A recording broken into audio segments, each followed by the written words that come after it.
আমার কাছে খুব দুঃখজনক, কারণ এত কষ্ট করে এইটুকু আসলাম, শরীর ঘেমে গেছে কিন্তু ট্রেন পাচ্ছি না। আসলে সাধারণ মানুষকে জিম্মি করে কোনো আন্দোলনেই সফলতা আসতে পারে না। আমি মনে করি যে আলোচনা সাপেক্ষেই যাতে আন্দোলন হবে জনকল্যাণে। তো রেলওয়ের যারা রানিং কর্মচারী, যারা স্টাফ রয়েছেন, তারা যে আন্দোলন করেছেন, তাদের আন্দোলনটা অবশ্যই যৌক্তিক। কারণ তাদের যে সুযোগ সুবিধা নিয়ে দাবি নিয়ে যারা আন্দোলন নেমেছেন, এই সুযোগ সুবিধাগুলো অতীতে কিন্তু চালু ছিল, বিগত সময়ে চালু ছিল। 2022 সালে আওয়ামী লীগ সরকার সেই সুযোগ সুবিধাগুলো বাতিল করেছেন। এটা নিয়ে তারা অনেকবার আন্দোলন করেছেন, কিন্তু তারা সফল হয়নি।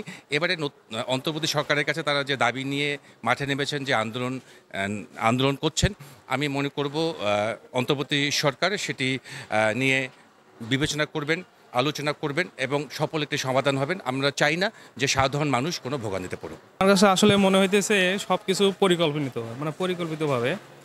তো আমরা আসলে এরা এগুলো শুরু করতেছে, সব কিছু সাফার করতেছে সব সাধারণ পাবলিক, সাধারণ জনগণ এবং আমার কাছে যেটা মনে হয় যে এরা চাকরি বাকরি বাদ দেখ, আমরা নতুন করে আমরা সার্কুলার করুক, আমরা নতুন করে জয়েন করি এবং আরও যদি 20 গ্রেডের চাকরির জন্য কিন্তু আমরা অনেক প্রস্তুতি নিচ্ছি যে 20তম গ্রেডও যদি চাকরি হয় আমার করার জন্য।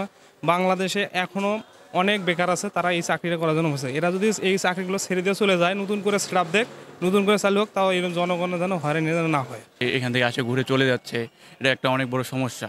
কারণ অনেক জায়গায় জরুরি কাজ আছে, যাইতে পারতেছে না, ভাড়ার সমস্যা হতে পারে, ট্রেনে যাবে, তাই স্টেশনে আসে দেখতেছে ট্রেন যাচ্ছে না, ট্রেন বন্ধ। এটা একটা যে কী জন্য ট্রেন যে অফ আছে।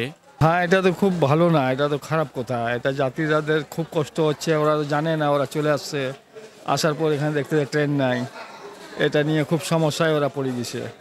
রেলওয়ে রানিং স্টাফদের কর্মবিরতি সকাল আপনার রাত 12টা থেকে ওদের কর্মবিরতি চলতেছে। আমাদের একটা নির্ধারিত ঘোষণা ছিল যে 28 তারিখের মধ্যে যদি 27 তারিখের মধ্যে দাবি দেওয়া মানা না হয়, তাহলে 28 তারিখ থেকে ওরা কর্মবিরতিতে যাবে। ঠিক 28 তারিখে রাত 11টা থেকে ওরা কর্মবিরতি শুরু করছে, রাত 12টা থেকে।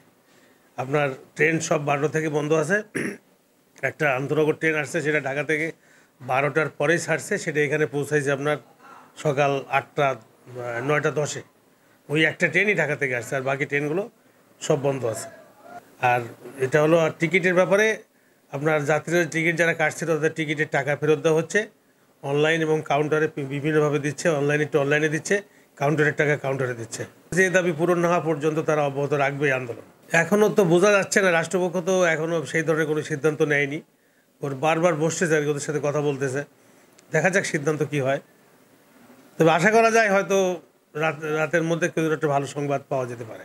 এই ধরনের কোনো ঘটনা ঘটেনি, তবে যাত্রীদেরকে আমরা সুন্দরভাবে বোঝাই দিছি এবং টিকিটের টাকা তারা ফেরত দিচ্ছি এবং মাইকিং করে আমাদের বলা হয়েছে যে কী কারণে গাড়ি বন্ধ হয়েছে সেটা তাদের বলা হচ্ছে বারবার করে।